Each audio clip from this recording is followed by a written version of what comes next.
What is up, everybody? Today we're going to talk about what builds muscle. There's a lot of theories out there, but today we're going to hit the bottom three that are the main ones that we believe may have a role in muscle growth. So, we're going to talk about metabolic stress, working tension, and tension. Now, the one here that may not have the best evidence for muscle growth is metabolic stress, but we're still going to bring it up because we don't want to throw it completely away. Now, what is metabolic stress? Metabolic stress can be a lot of things like cell swelling, hormonal milieu, growth orientation transcription factors, free radical production, but a very popular one are metabolites. A lot of people talk about metabolites and some even stated that they have a direct, they can directly, they themselves can directly lead to growth. However, we first must know what metabolites are. So, what are metabolites? Well, all that metabolites are is that they are a substance involved in metabolism, right? So things like lactate, phosphate, and hydrogen ions. Now, overall, everything that I've stated, like free radical production, growth oriented transcription factors, cell swelling, all that stuff, all that metabolic stress has weak evidence supporting its role in muscle growth. Now, science is fluid, it's dynamic, it's always changing based on new data, but right now we just don't have the evidence in humans documenting metabolites lead to growth. Me- um, or metabolic stress leads to growth.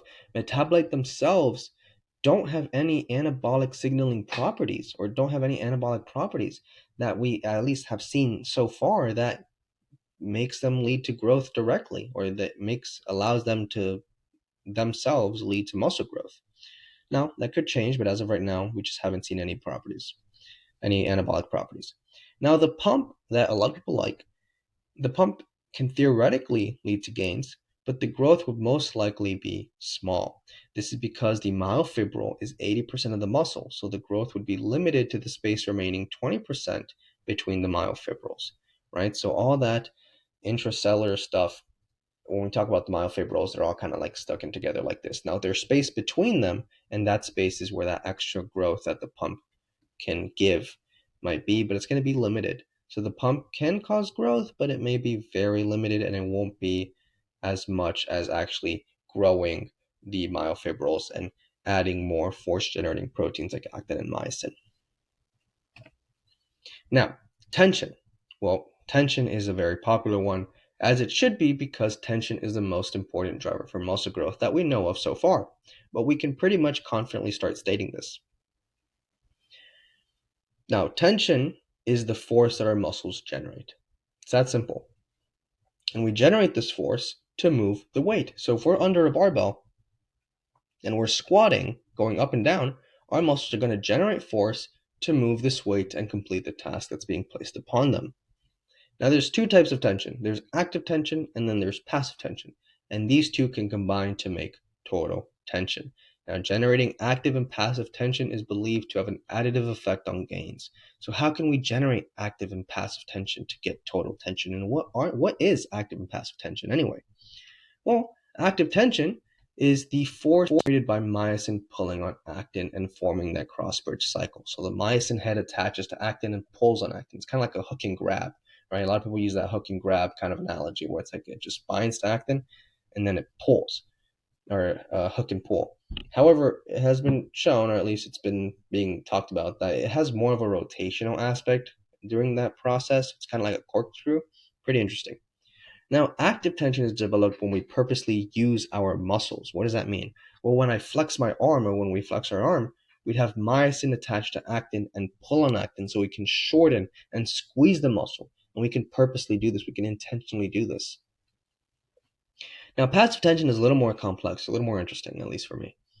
The force generated by proteins not part of the actin or myosin and actin binding, right? So passive tension is caused by connective tissue around your muscles like collagen proteins and titin protein. And the titin protein is something that's being talked about a lot recently. It's getting a lot of attention. So passive tension is developed when we stretch our muscles. So when I stretch my bicep, for example, right, and I bring my arm behind my torso, passive tension will happen automatically and it doesn't require energy, hence the passive tension. And that's important.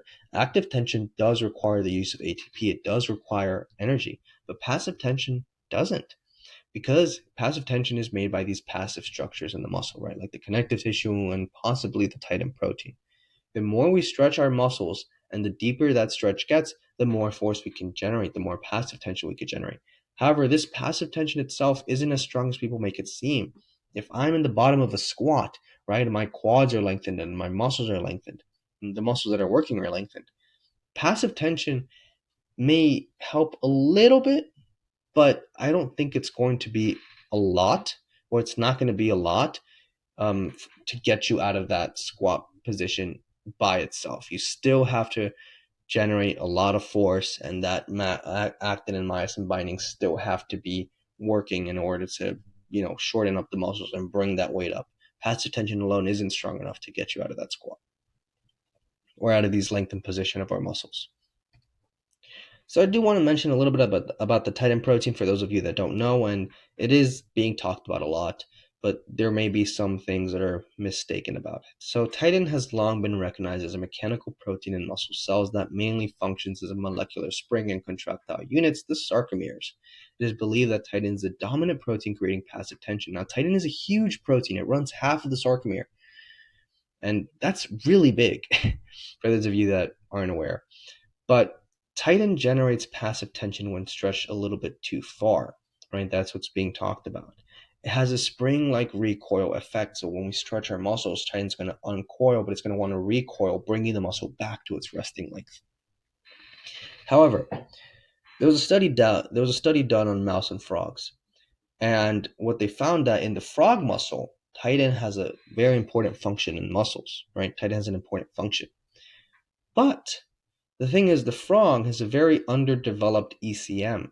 The mouse, however, titin, the importance of the function of titin was more important in frogs than it was in mouses. Mouses have a much more developed ECM, extracellular matrix. It has a much more dense ECM. Frogs have a much less dense extracellular matrix.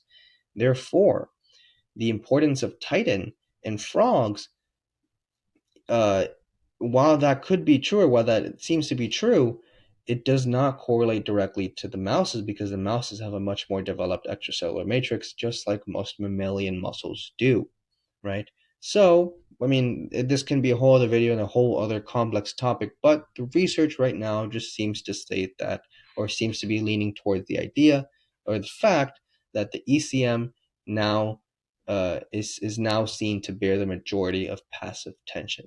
Very interesting stuff. I'm in love with looking at these things, but it's very complex. So I think that's just something I wanted to bring up so you guys can kind of think about that titin may not be the only thing bearing passive tension. So what is total tension? Well, total tension is the active and passive tension combined. And again, generating active and passive tension is believed to be good for gains or have an additive effect on gains. So during shorter muscle positions, not as much myosin can attach to actin and pull. Therefore, we have a low to moderate amount of force that we can naturally generate in this shorter position. So when I flex my bicep and I bring my arm up, because it's a small shoulder flexor, I'm not going to be able to generate, or the muscle, or the bicep, is not going to be able to generate a lot of force in this shorter position, right? Because not a lot of these actin and myosin cross bridges can occur. Now, during a neutral position, a lot of myosin can bind to and pull on actin. Thus, if we are in a neutral position, we could generate a lot of force. For the biceps, they have a unique length tension curve. So the neutral position for the bicep, or where they can generate the most active and passive tension, will be kind of near maximal lengths, right? They're unique. So it'd be mostly when the elbow is fully extended. And this is where the biceps can generate the most active and passive tension, where the most cross bridges can occur. Now, during a stretch position, not a lot of myosin can attach to actin and pull, so not many of these myosin and actin cross bridges can form, so the force will naturally be slightly lower. It will naturally be harder to generate a lot of force when you are in the stretch position, even when you have passive tension helping you. So during a lengthened position, or when we stretch our biceps, a lot of these myosin and actin cross bridges are not going to be able to grab properly. There's not going to be a lot of this grabbing occurring because the Z disc of the sarcomeres are being pulled apart. So let's talk about working tension.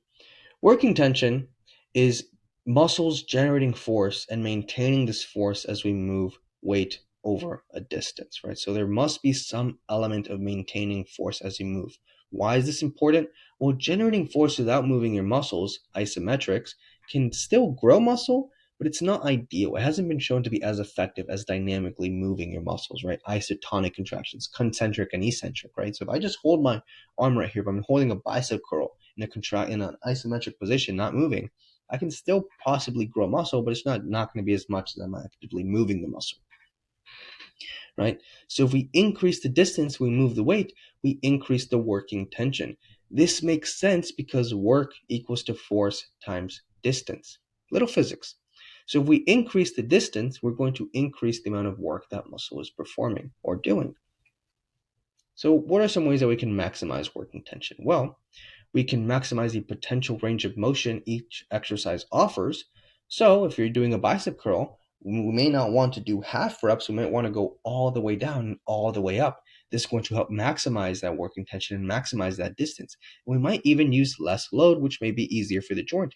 Because if you're just doing half reps, you might have to increase the force by adding more load to generate more tension to make up for that lack of distance. But if we increase the distance, we could decrease the load and probably get even a better stimulus for the muscle. And it may even be easier for the joints. So we can increase the number of reps performed as well to increase or to maximize working tension. We can choose exercises that allow us to move the weight more distance. So we can choose exercises that allow for a greater range of motion than others. And then we can execute exercises to get the most out of them. Execution is very important. Execution or poor execution can lead to poor technique, so that could create a bigger injury risk, and you might not get the best stimulus you can out of the exercise. You may not get the best bang for your buck out of the exercise. So work is moving weight over a distance. More nerdy definition here is the transfer of energy by a force acting on an object as it is displaced, its force times distance. So if we do more overloading work, you'll increase the potential to build and grow muscle. So just to summarize everything that we talked about today, metabolites don't have any anabolic properties. As of right now, we just aren't convinced that metabolites themselves can directly lead to growth. The pump, however, may theoretically lead to small gains, but the burning sensation does not cause growth. So just because you're feeling your muscles burn and work a lot at the gym, getting that pump, that doesn't directly lead to growth. Tension is the most important factor for muscle growth that we know of, and generating both active and passive tension allows us to produce total tension, which can help maximize our growth. And generating tension without moving our muscles isn't ideal for growth, so we must be moving and generating a type of force, right? So it's not just about holding weight and generating a lot of tension, we must be moving that weight as well. Right? Creating more distance, therefore increasing the work that our muscles are doing. And that pretty much sums up the entire PowerPoint today. As always, make sure to like and subscribe. You can give us a follow on Instagram. I'm at Coach Wants to Move. Jack is at Deltoid Factory. And as always, if you have any questions, just leave them down in the comments below and I'll do my best to answer them. So see you next time.